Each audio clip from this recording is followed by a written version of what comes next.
Hello everyone शांति पाठशाला को मो आपण मानंकु स्वागत जनाउछि।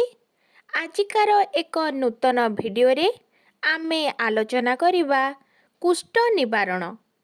निमंत्रित अतिथिगण, सम्माननीय शिक्षक शिक्षयित्री, मोर सहपाठी भाई ओ भौणी तथा सभारे उपस्थित समस्त सभासदगण, आजिकार प्रतियोगितार विषय वस्तु कुष्ठ निवारण शीर्षकरे मु किछि कहिबाकू जाउछि।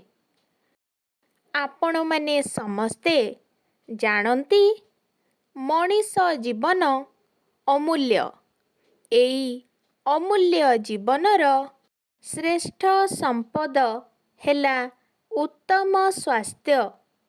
उत्तम स्वास्थ्य कहिले सुंदर बलिष्ठ चेहरा नुहे, बरं निरोग साधारण स्वास्थ्य जणे व्यक्ति पाई बेस सुखदायक। रुग्ण व्यक्तिटिए परिवार पाई जेपरी चिंतार कारण, समाज पाई चिंतार कारण। तेणु सबुबेले सुस्थ निरोग रहिबा पाई समस्ते चेष्टा करिबा दरकार। शरीर धारण करी रोग नाही बोली केही कही पारिबे नाही, तेबे से विषय रे सठिक जानी बेलहु तार उपचार कले बा भविष्यत पाई सचेतन रहिले रोग छाड़ी पलाए बा देहरे प्रवेश करिबार बाट पाए नाही। अनेक प्रकार रोग मध्यरे कुष्ठ एक मारात्मक रोग। बेलहु उपचार न कले एहा आत्मघाती होइथाए। दिन थिला लोके कुष्ठ रोग को बड़ रोग बोली कहुथिले। एहा जेउ व्यक्ति को हेउथिला ताकू परिवार, घर, ग्राम आदिर लोके घृणा करुथिले।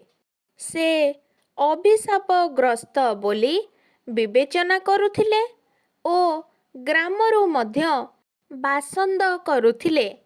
व्यक्तिटी शारीरिक असुस्थता अपेक्षा मानसिक सुस्थता हराई आत्महत्या करुथिला, नहेले लज्जारे ग्राम छाड़ी दूर को पलाई भिक्षावृत्ति करी जीवन को तुच्छ मणि चलुथिला। एपरि व्यवहार जणे रोगी प्रति वास्तविक बड़ मानविकता विहीन कार्य।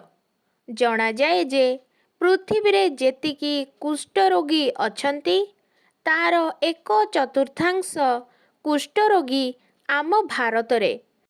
प्रतिवर्ष ए रोगरे संख्याधिक रोगी मृत्युवरण करिथांती।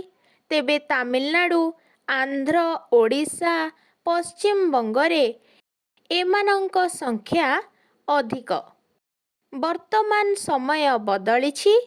गवेषणारू जना पड़िछि कुष्ठ रोग जीवाणु सृष्ट। एहा मध्य अन्य रोग परी आरोग्य साध्य। प्रथमरू एहा जना पड़िले चिकित्सा खूब सहज और स्वल्प समय रे होई पारे। एबे सरकार एहा हातकु नेई कुष्ठ रोग पाई अनेक योजना मान आरंभ करिछंती। सरकारी स्तर रे जेउ रोगी को जांच करी मागणारे औषध डीपीटी एवं एमडीटी दिया जाई ए रोग को संपूर्ण हटाई दिया जाई पारुछि।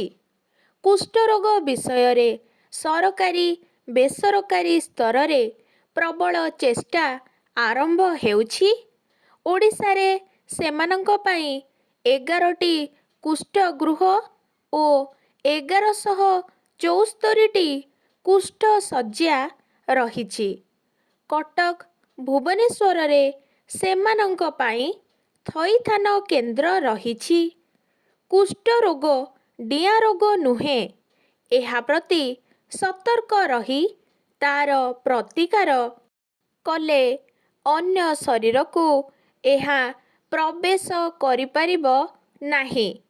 ଏହା ମଧ୍ୟ ଅଭିଶାପ ନୁହେଁ, କେବଳ ମଣିଷର ଅଜ୍ଞାନତା ଓ ଅନ୍ଧବିଶ୍ୱାସ ଯୋଗୁଁ ହିଁ ଏହି ରୋଗ ପ୍ରତି ଗୋଟେ ଅହେତୁକ ଭୟ ରହି ଆସିଥିଲା। ବିଜ୍ଞାନର ଉନ୍ନତି ଓ ବୈଜ୍ଞାନିକମାନଙ୍କର ଉନ୍ନତ ଚିନ୍ତାଧାରା ଯୋଗୁଁ ଆଜି ଏହାକୁ କବଳିତ କରାଯାଇ ନିପାତ କରାଯାଇ ପାରୁଛି। ଏଥିପାଇଁ ଅନେକ ପ୍ରଚାର ପ୍ରସାର ସଚେତନତା ପାଇଁ ବିଭିନ୍ନ ଓସାରମାନ କରାଯାଇ ଲୋକଙ୍କୁ ଏ ବିଷୟରେ ଜଣାଇ ଦିଆଯାଉଛି। ଆସନ୍ତୁ ଆଜି ଆମେ ଶପଥ ନେବା କୁଷ୍ଠରୋଗୀଙ୍କୁ ଘୃଣା କରିବା ନାହିଁ, ସେମାନଙ୍କ ପ୍ରତି ସହାନୁଭୂତିଶୀଳ ହୋଇ ତାଙ୍କ ଭୟାର୍ତ୍ତ ମନରେ ଟିକେ ସାହସ ଦେବା। ମୁଁ ଏତିକି କହି ମୋର ବକ୍ତବ୍ୟ ଶେଷ କରୁଛି।